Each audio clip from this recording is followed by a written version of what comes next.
Friends, I hope कि आप लोग अच्छे होंगे। आज की हमारी नई वीडियो हिस्ट्री के ऊपर है। आज हम लोग हिस्ट्री पढ़ेंगे। और कौन सी हिस्ट्री? मेडिवल हिस्ट्री, जिसमें हम लोग पढ़ेंगे बंगाल के पाल। देखिए, बंगाल के पाल बहुत ही इम्पोर्टेंट टॉपिक है, बहुत ही इम्पोर्टेंट टॉपिक है और ये हिस्ट्री में आता है, जो कि बहुत इम्पोर्टेंट सब्जेक्ट है। तो बंगाल के पाल हर एक क्वेश्चन पेपर में पूछा जाता है और इसके बारे में जानकारी आप लोगों को होना बहुत ज़्यादा ज़रूरी है, मतलब इम्पोर्टेंट है। ओके, तो मैंने इसमें आप लोगों को कुछ फालतू का नहीं दिया है। मैंने बस जो मतलब अच्छे पॉइंट से, मतलब जो फालतू के पॉइंट से, मैंने उसमें आपको कुछ भी नहीं दिया है, मतलब जिससे कि टाइम वेस्ट हो। मैंने सिर्फ अच्छे अच्छे पॉइंट्स दिए हैं जिसको याद करके जो एग्ज़ाम्स में पूछे जाते हैं, और जिससे आपको फ़ायदा भी होगा। और लास्ट तक ज़रूर देखिएगा। लास्ट में मैंने 10 क्वेश्चन भी दे रखे हैं, वो आपके लिए हैं। आप लोग को बताना है, कमेंट में आंसर्स करने हैं। ओके, सो अब हम लोग पढ़ लेते हैं। सबसे पहले है बंगाल के पाल। हम लोग इसका थोड़ा सा इंट्रोडक्शन जान लेते हैं। देखिए, इस समय पश्चिमी बंगाल को गौड़ और पूर्वी बंगाल को बंग कहा जाता था। इस समय मतलब पश्चिमी मतलब वेस्ट, पश्चिमी मीन्स वेस्ट और पूर्वी मीन्स ईस्ट। ये तो पश्चिमी और पूर्वी बंगाल को, मतलब इस समय जो वेस्ट बंगाल था हमारा, उसको हम लोग गौड़ कहते थे उस समय, और जो हमारा ईस्ट बंगाल था उसको हम लोग बंग कहते थे। क्या कहते थे? हम लोग उसको बंग कहते थे। एक बात ज़रूर याद रखिएगा कि जब कोई भी पूछते कि पालास की राजधानी क्या थी, किसकी? पालास की, 1 मिनट,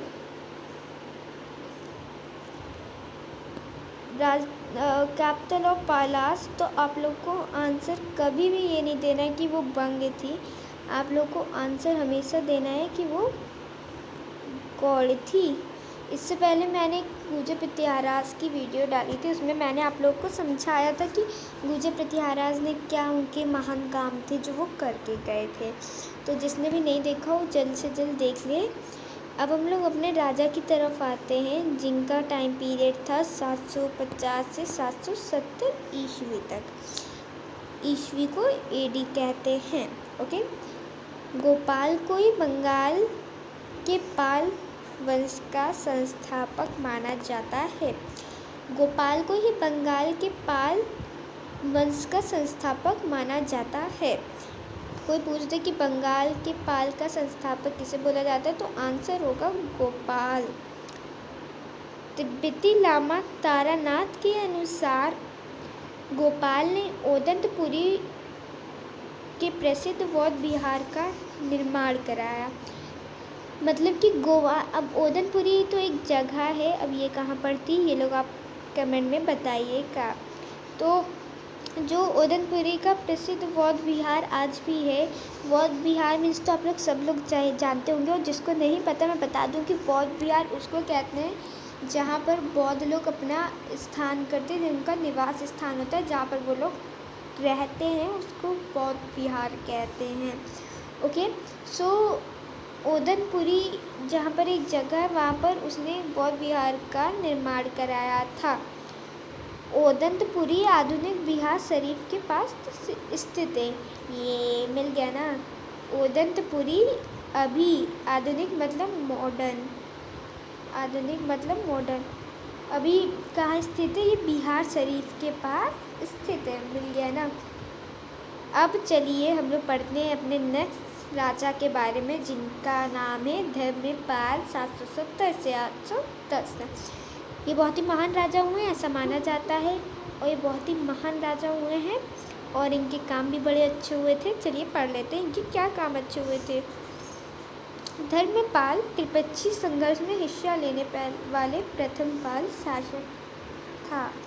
शासक थे। धर्मपाल त्रिपक्षीय संघर्ष में हिस्सा लेने वाला प्रथम पाल शासक था। मीन्स त्रिपक्षीय संघर्ष तो आप लोग जानते ही होंगे, ये तो आप लोग सबको पता होगा। तो जो हिस्सा लेने वाला था प्रथम पाल शासक, वो धर्मपाल था। ये बहुत इंपॉर्टेंट क्वेश्चन है फ्रेंड्स, ये बहुत पूछा जाता है और पीसीएस के आईएएस के एग्ज़ाम में पूछा भी जा चुका है ये कई बार। धर्मपाल ने कन्नौज पर विजय के बाद उत्तरापद सौमेन की उपाधि धारण की। देखिए, कन्नौज की विजय के लिए ये सब लोग लड़ रहे थे। गुर्जर राष्ट्रकूटाज, बंगाल के पालास, ये लोग कन्नौज के ही लिए लड़ रहे थे। जब इसकी कन्नौज पे विजय हो गई तो उसने उत्तरापद सौमेन की उपाधि धारण की। बहुत पूछा जाता है कि उत्तरापद सौमेन की उपाधि किसने धारण की, तो आंसर होगा धर्मपाल ने। धर्मपाल एक बौद्ध था। इसने विक्रमशिला में प्रसिद्ध बौद्ध विहार की स्थापना की। इसे विक्रमशिला विश्वविद्यालय भी कहा जाता है। अब इसका एक मैं अच्छे से समझाती हूँ। देखिए, धर्मपाल एक बौद्ध था। क्या था? धर्मपाल एक खुद ही में अपने आप में बौद्ध था। ओके, इसने विक्रमशिला में प्रसिद्ध बौद्ध विहार की स्थापना की। इसे विक्रमशिला विश्वविद्यालय भी कहा जाता है। आप इसका मतलब तो आप लोग समझ ही गए होंगे। और इसे विक्रमशिला विश्वविद्यालय भी कहा जाता है। अब एग्जामिनर आपसे ऐसे पूछ देगा कि विक्रमशिला विश्वविद्यालय की स्थापना किसने की, तो आप लोगों को पता होगा कि विक्रमशिला में प्रसिद्ध वो बौद्ध विहार की स्थापना की थी, लेकिन ये विक्रमशिला विश्वविद्यालय की स्थापना किसने की थी, ये फिर आप लोग कंफ्यूज हो जाएंगे। इसलिए आप लोग गलत कराएंगे या फिर कोई भी गलत कराएगा तो ये इसको धर्मपाल ने ही कहा था, तो ध्यान से करके आइएगा। धर्मपाल के दरबार में बौद्ध विद्वान हरिभद्र को संरक्षण प्राप्त था। मतलब कि अब आप लोगों को तो पता ही है कि जितने भी राजा होते हैं सबके दरबार में एक न एक प्रसिद्ध कवि तो रहते ही हैं। तो धर्मपाल के दरबार में बौद्ध विद्वान हरिभद्र को संरक्षण प्राप्त था। इनकी कृति है अष्टसहस्त्रिका प्रजन्य पारमिता थी। पता नहीं है कैसी कैसी कृति लिखा करते थे। अब ये पूछा जाता है कि इनकी कृति का नाम क्या था और किसको संरक्षण प्राप्त था, ये सब पूछा जाता है। इम्पॉर्टेंट है, इट्स इम्पॉर्टेंट। नेक्स्ट पे अब हम लोग जल्दी से आते हैं, जल्दी कवर करते हुए ना टाइम लग जाएगा। धर्मपाल ने परम सौगात की उपाधि धारण की। एक बात बता दूं भाई, सबसे ज़्यादा उपाधि इसी ने धारण की है। मैं तो उसकी उपाधि याद करते करते थक गई हूँ। धर्मपाल ने परम सौगात की उपाधि धारण की। परम सौगात की इसने एक उपाधि ली, सिंपल सी बात है। इसने सोमपुरी में बौद्ध विहार की भी स्थापना की। कितना बौद्ध विहार की स्थापना करेगा भाई, इसने सोमपुरी में भी बौद्ध विहार की स्थापना कर दो। ये इम्पोर्टेंट है, दोनों के दोनों इम्पोर्टेंट है। धर्मपाल ने समकर उचित कर लगाने वाला जिसको कहते हैं, ओके, उचित कर लगाने वाला समकर उसको कहते हैं, मतलब उचित टैक्स लेने वाला। तो परम भट्टारक परमेश्वर की उपाधि धारण की। तो उपाधि और धारण कर ली। कुल मिला के कितनी हो गई? 5 तो हो ही गई होंगी इसकी। तो इसने एक और कौन सी उपाधि थी? परम भट्टारक परमेश्वर। अब हमारे आ जाते महान शासक देवपाल। इनका टाइम पीरियड था 810 से 850। देखिए, इसमें छोटा छोटा इसलिए दिख रहा है, इतनी जल्दी इसलिए ख़त्म हो जा रहा है क्योंकि इनके मेन पॉइंट्स हैं। ओके, देखिए अभी देवपाल भी मैं जल्दी से ख़त्म करा दूँगी, फिर सबको मैं ख़त्म ऐसे ही करवा दूँगी। ओके, जो इस वंश का सर्वाधिक शक्तिशाली राजा था। वाह, अब देखते हैं इन्होंने क्या महान काम किया। चलिए आइए देख लेते हैं। ओ शिट, इसने मुंगेर को राजधानी बनाया। वाह, कुछ तो ढंग का काम किया। इसने मुंगेर को राजधानी बनाया। मीन्स जो गौड़ राजधानी थी, अब तो सिंपल सा आप लोग समझ चुके होंगे, जो गौड़ राजधानी थी उसको हटा के बंगाल की पाल की मुंगेर राजधानी बन गई। वाह। अब आगे है हमारा नेक्स्ट पॉइंट। देवपाल के समय संत रक्षित और दीपांकर बौद्ध विद्वानों ने तिब्बत की यात्रा की तथा धर्मस्वामी नामक बौद्ध विद्वान बंगाल आए। देवपाल के समय में संत रक्षित और दीपांकर बौद्ध विद्वानों ने तिब्बत की यात्रा की, मतलब ये सब संत रक्षित और दीपांकर ये सब बहुत विद्वान थे। इन्होंने तिब्बत की यात्रा की तथा धर्म स्वामी नामक बौद्ध विद्वान बंगाल में भी आए थे। इसका मतलब ये मतलब इम्पोर्टेंट नहीं है, लेकिन अगर आप लोग को याद रखना हो तो याद रख लीजिए। तिब्बती लामा तारानाथ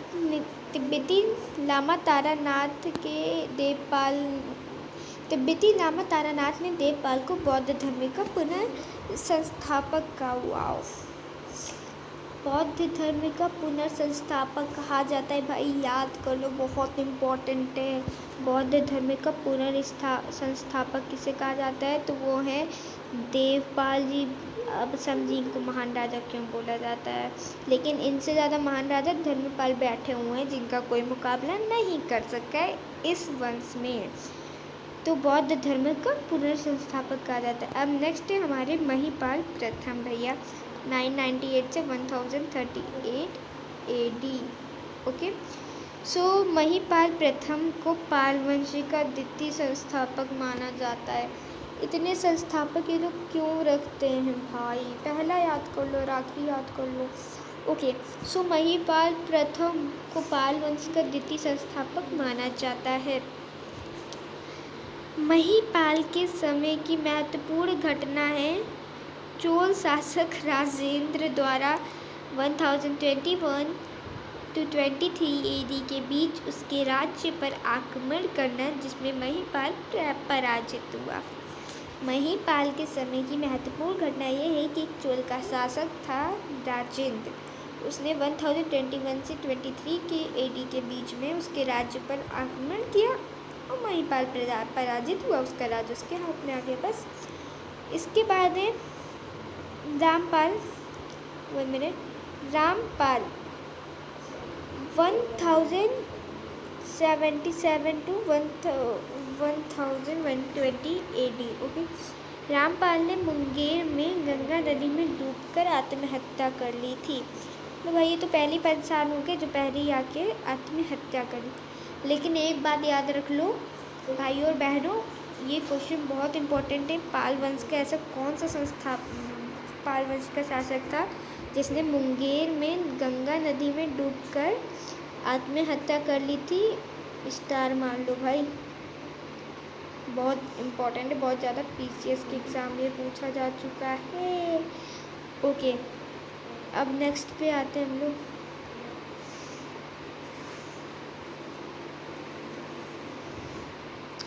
ओके, इस समय संध्याकर नंदी ने रामपाल चरित्र की रचना की। भाई ये वो रामपाल के समय का बता रहे हैं। इसी समय संध्याकर नंदी एक वो थे, क्या कहते हैं, वही थे, एक तरह से कवि थे जिन्होंने रामपाल चरित्र की रचना की। अरब यात्री सुलेमान, वाओ, अरब यात्री 1 मिनट, अरब यात्री सुलेमान तो उनके समय पे भी आया था ना शायद से, गुजपतियारस के समय बहुत नाम कमाया था इसने।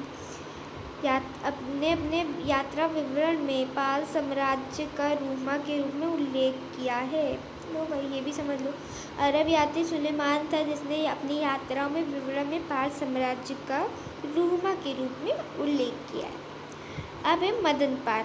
देखिए मदन पाल, मैंने इससे पहले अभी आपको बताया था कि महिपाल और ये जो रामपाल थे ये सब अंतिम संस्थापक मतलब शासक थे।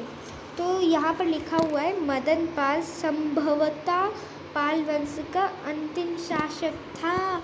संभवतः मतलब जानते हैं, एक तो संस्कृत वर्ड है, और संभवतः मतलब ये होता है कि पूरी तरीके से हम लोग कंफर्म नहीं है कि यही एक अंतिम शासक थे। मैंने ऐसे लिख दिया है, और लिखा होता तो मैं क्या ही कर सकती थी। ओके, अब हम लोग आ जाते हैं जल्दी से अपने MCQ पे। जल्दी अपने MCQ करते हैं भाई, मेरे को इसी चीज़ का इंतज़ार था। 1 मिनट चेक कर लूँ थोड़ा सा। चलो भाई जल्दी MCQ करते हैं, यहाँ पर आ जाओ। हाँ चलो भाई, पहला प्रश्न है, तिब्बती लामा तारानाथ के अनुसार ओदंतपुरी के प्रसिद्ध बौद्ध विहार का निर्माण किसने कराया? तो आंसर क्या होगा भैया? बताओ बताओ बताओ। इसका आंसर होगा ए, धर्मपाल ने कराया था। मैंने पहले ही आप लोगों को बताया था। चलो नेक्स्ट क्वेश्चन करते हैं जल्दी जल्दी। त्रिपेक्षी संघर्ष में हिस्सा लेने वाला प्रथम पाल शासक कौन था? तो आंसर कौन होगा? धर्मपाल। यही तो उसने हर चीज़ तो की है। पाल का कौन सा शासक था जिसने उत्तरापथ सौमेन की उपाधि धारण की? जल्दी बताओ, ये तो बहुत ही सिंपल है। आंसर क्या होगा? ये है भैया धर्मपाल। विक्रमशिला विश्वविद्यालय की स्थापना करने वाला पाल वंश का शासक था धर्मपाल। भाई मैं तो परेशान हो चुकी हूँ धर्मपाल से। चलो भाई नेक्स्ट क्वेश्चन पे आते हैं। प्रश्न, पाल वंश का शासक जिसने मुंगेर को अपनी राजधानी बनाया। भाई चलो कम से कम कुछ तो धर्मपाल से हट के आया। चलो जल्दी जल्दी बताओ कि पाल वंश का कौन सा शासक था जिसने मुंगेर को अपनी राजधानी बनाया? तो वो था देवपाल। कौन था? देवपाल। अब हम लोग जल्दी से और क्वेश्चंस करते हैं। चलिए भाई, संध्या थोड़ा छोटा बेटा छोटा। हाँ, संध्याकर नंदी ने किस पाल शासक के समय पर अपनी पुस्तिका को रचित किया? ये क्या है? संध्याकर नंदी ने किस पाल शासक के समय में अपनी पुस्तिका को रचित किया? संध्याकर नंदी ने मीन्स तो किए आप लोग 1 मिनट जल्दी से बताओ इसका आंसर। तो राइट आंसर होगा इसका, ओहो राइट आंसर होगा इसका रामपाल। कौन होगा? रामपाल। अब है हमारा नेक्स्ट क्वेश्चन। परम सौगात की उपाधि निम्नलिखित में से किस पाल शासक ने धारण की है? भाई फिर बताओ बेटा, फिर बताओ। परम सौगात की उपाधि निम्नलिखित में से किस पाल शासक ने धारण की थी? तो आंसर क्या होगा? धर्मपाल। नेक्स्ट है हमारा, निम्नलिखित में से धर्मपाल ने कौन कौन सी उपाधि धारण की थी? जब बताइए। ए परम भट्टारक, बी परमेश्वर, सी ए और बी दोनों। इन तीनों में से धर्मपाल ने कौन सी उपाधि धारण की थी? बताइए, ऐसे ही पूछते हैं लोग। तो आंसर क्या होगा हमारा? ए और बी दोनों। उसने परम भट्टारक और परमेश्वर दोनों की उपाधि धारण की थी। ओके, नेक्स्ट है हमारा, पाल वंश का कौन सा शासक जिसने मुंगेर की गंगा नदी में डूबकर आत्महत्या कर ली थी? ओहो, कौन सा राजा था भाई? जल्दी बताओ, बहुत इम्पोर्टेंट था, मैंने बोला भी था। तो वो थे रामपाल। कौन थे? रामपाल। अब ये लास्ट क्वेश्चन मैं आप लोगों के लिए छोड़ रही हूँ। पाल शासक धर्मपाल के दरबार में हरिभद्र को संरक्षण प्राप्त था। निम्न में से उनकी कृति का नाम बताइए। उन्होंने इन चारों में से कौन सी कृति की है, कौन सी अपनी पुस्तक में लिखी है? ये क्वेश्चन मैं आपके लिए छोड़ रही हूँ, कमेंट में ज़रूर बताइएगा। वीडियो अच्छी लगी हो तो लाइक ज़रूर कर दीजिएगा और आसपास लोगों को शेयर करिएगा। मैंने बड़ी मेहनत से पढ़ाया है, शॉर्ट नोट में एकदम से पढ़ाया और एकदम से अच्छे से और MCQ के साथ मैंने आप लोगों को पढ़ाया है कि ये देवपाल कौन थे, ये सब कौन थे। वीडियो अच्छी लगी हो तो लाइक ज़रूर कर दीजिएगा।